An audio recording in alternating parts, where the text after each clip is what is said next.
vamos a pasar a un tercer y último punto, que va a ser la supervisa. ¿Qué nos puedes decir de la supervisa? Muchos quieren traer a sus papás, quieren traer a sus abuelos. ¿Qué pasa con la supervisa? La supervisa fue un invento del gobierno y es así, cuando hace un tiempo atrás, entre el año 2011, 2010, 2011, no recuerdo, hasta el 12, en donde suspendieron los patrocinios familiares a los padres y abuelos. Entonces fue una suspensión de como casi 4 años y se inventaron esta supervisa que no es otra cosa que una visa de turismo dedicada y exclusivamente seleccionada para padres y abuelos. Ahora, ¿cuál es el beneficio de este tipo de visa?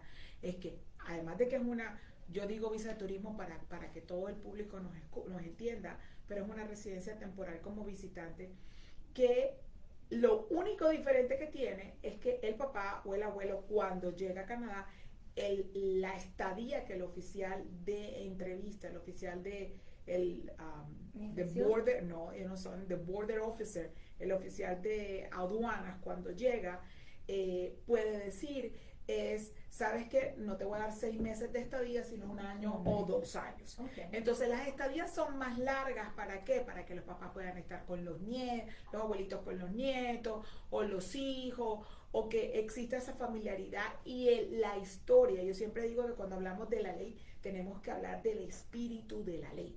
¿Por qué la ley la hicieron? ¿Por qué esto apareció? Apareció porque había un hueco de este tamaño, hace así, porque no podía, óyeme, yo ciudadano canadiense, no puedo ver a mi papá y a mi mamá porque resulta que ellos son de otro país, porque no los puedo patrocinar. Entonces el gobierno, para suplir esa falencia, creó la supervisa.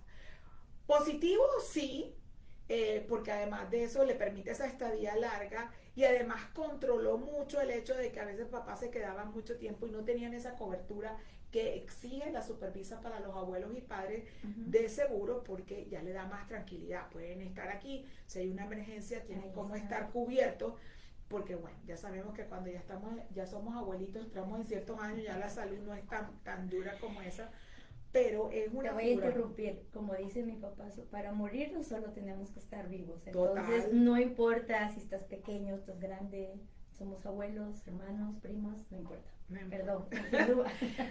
pero la supervisa es una figura interesante, sobre todo ahora que no hay un stop legal. O sea, el gobierno no ha dicho, como dijo antes.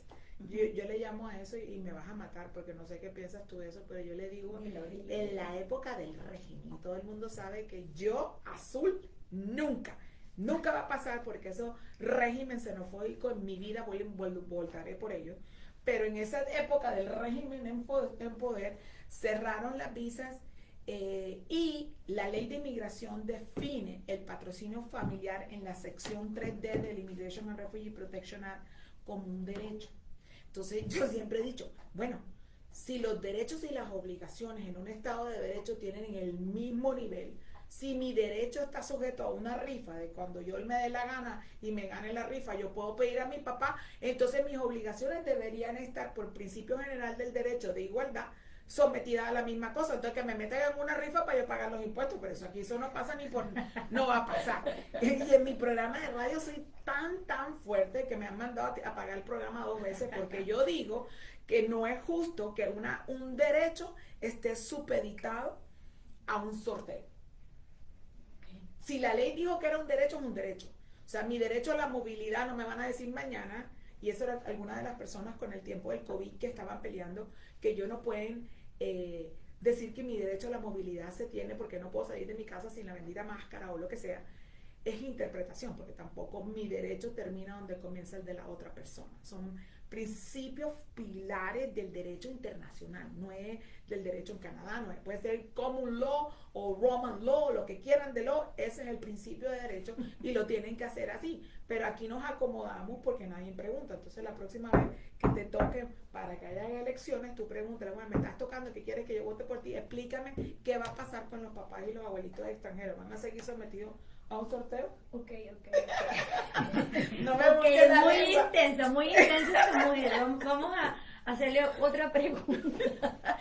Bueno, y ese proceso, ese trámite para la supervisa, para los papás y los abuelos, más o menos, ¿cuál es el tiempo? Lo mismo que una visa de turismo. En este momento estamos en 12 semanas promedio a nivel Hispanoamérica. Ujú. Europa está un poquito más rápido, pero en este momento están en 12 semanas.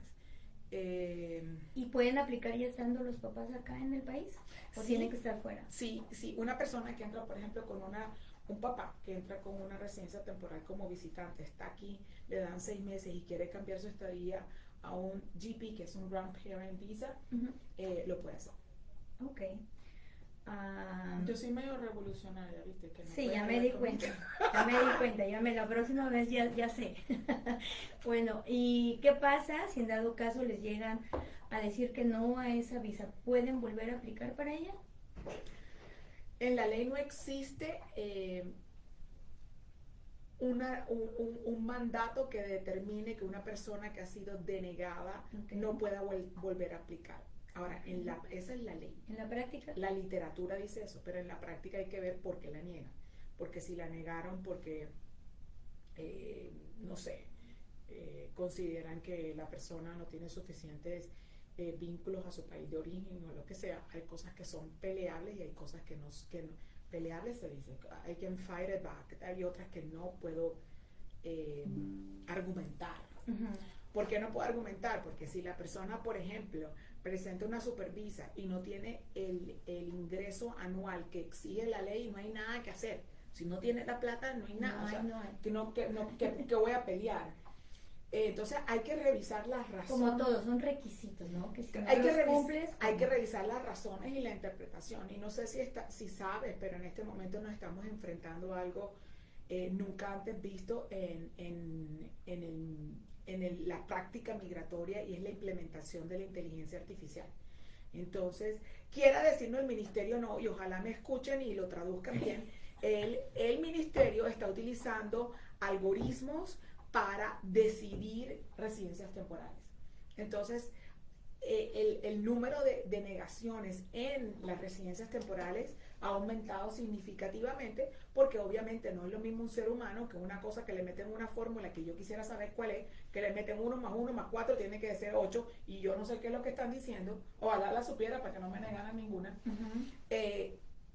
Lo está leyendo una máquina, y entonces hay negaciones que son infundadas. No sé si es claro ese término, o sea, que son ¿no? Negaciones que son descabelladas, que la razón por la cual están negando la visa es completamente absurda. Como por ejemplo, imposible. como decirle a una mamá que el propósito del viaje de venir a ver a sus hijos no es genuino. O sea, explíqueme eso. ¿Cómo tú le vas a decir a una mamá que no es genuino venir a visitar al hijo? Entonces, ¿cuál es el otro interés? ¿Venía que a respirar aire canadiense? No entiendo. O sea, son cosas que no tienen sentido con el mismo parámetro del tipo de visa. Ok. Ya. Yo creo que Yo creo que entendimos, yo creo que ya nos dormimos, yo no sé.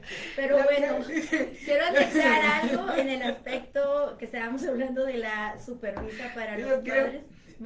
Yo creo que he puesto, si me pones, te doy 3 clases de inmigración aquí, y yo estoy feliz y me puedo quedar toda la noche dándole aquí. Para la próxima.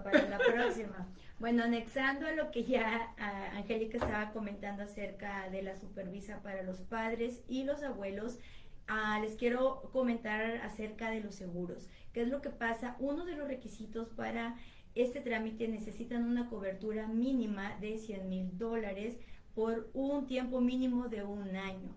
Ahora, ¿pueden hacer los pagos? ¿Se pueden hacer mensuales? Sí. ¿Puedes hacer el pago en un solo? Sí. ¿Qué pasa si les cancelaron la visa? Que pueda que no pase, pero ¿qué sucede si les cancelan la visa? Claro, el dinero se les regresa. ¿Cancela o deniega? Cancelar es diferente a denegar. Cancelar es que yo tengo la visa expedida y luego te la cancelan. Y me la quitan. Ok, ya. Y te la negaron. Ok. Te negaron tu visa. Entonces, ¿qué es lo que pasa? Sí, se les regresa ese dinero, y también, pero bueno, como todo, una cuota de administración, dependiendo cuál es el tipo de la cobertura que estás adquiriendo, ya sean $25 o son $50. Pero si te llegan a negar tu visa, te regresan el dinero. ¿Y qué pasa? Puede que le hayan dicho que sí la visa, pero por alguna razón esta persona no pudo viajar ya en las fechas que dijo. ¿Y qué es lo que pasa? Tienen 2 años para poder utilizar ese seguro. Si después de esos 2 años ellos deciden no venir, de igual manera se les regresa el dinero que se hayan dado. Pero como les había comentado, nosotros tenemos tres tipos de coberturas, hablando en seguros de gastos médicos. Está el seguro, el complejo, tenemos el seguro estándar y tenemos el seguro básico. ¿Cuál es la diferencia entre estos tres tipos de seguro? Entre el seguro complejo al seguro estándar, la única diferencia es que si las personas tienen alguna enfermedad, o sea, llegan ya con alguna enfermedad desde su país, entonces no les cubre. Si se ponen mal por eso, el seguro no les va a cubrir. Si estás en el complejo, sí; si estás en el estándar, no; y si estás en el básico, pues menos. Entonces, y la diferencia del básico a los otros dos es que tienes menos cobertura. Este seguro de gastos médicos no solo es para emergencias. Si ustedes necesitan, la persona que está asegurada necesita ir a alguna consulta médica porque se siente mal, porque por X razón que ella considere o él ir a consulta médica, puede ir. Hablando en casos ya extremos, alguna emergencia, se cayó, se fracturó, tiene algún dolor de muela, es un dolor muy fuerte, puedes ir a la consulta médica. Te tienen que enviar a hacer algunas radiografías, algunos exámenes, claro, eso te cubre. Si tienes que estar hospitalizado, también te cubre. Si tienes que usar el transporte, la ambulancia, también te cubre. Bueno, eso todo depende también cuál es el tipo de cobertura que adquieres.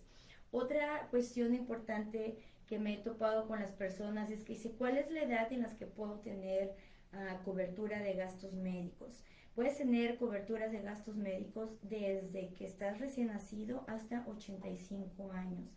Para las personas que tienen 55 años a 85 años, bueno, la única diferencia es que se les va a hacer un cuestionario médico. Ojo, tienen que checar muy bien ese cuestionario. Les hacen preguntas acerca de medicamentos, de dolores, de malestares, que si han estado enfermos, y no crean que porque ya voy a contestar todo sí o todo no. A la larga, ¿qué es lo que pasa? Que si ellos van a hacer un reclamo, utilizaron el seguro y luego estoy reclamando de que necesito que me regresen ese dinero, pero por algo que en el cuestionario ellos dijeron que no, entonces no se los van a regresar. Entonces hay que tener mucho cuidado